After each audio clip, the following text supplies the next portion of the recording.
Hi everyone, welcome to our channel Techies Guru. On today's tutorial, I'll be guiding you how you can log in into Betway. For that, what you need to do is simply you need to open the Chrome browser on your device. But before guiding you through the steps, let me tell you what Betway actually is. Betway is an online gambling company which offers betting and gambling products including sport books and online casino. Before getting started, if you are new to our channel, then subscribe our channel and hit the notification bell so that you can get notified about the further uploads on this channel. So without any further ado, let's get into the video. Once you open the Chrome browser on your device or any browser according to your preference, then you need to search your Betway login.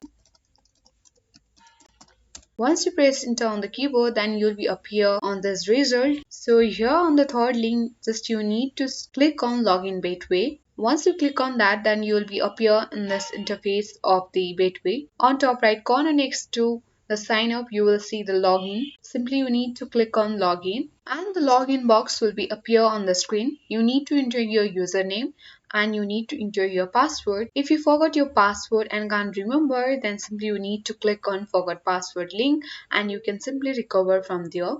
And after that, you can easily click on login and you can log in into the Betway online betting account. So if you find this video useful, then hit the like button, and if you have any queries, then you can simply comment on the comment section. Thank you.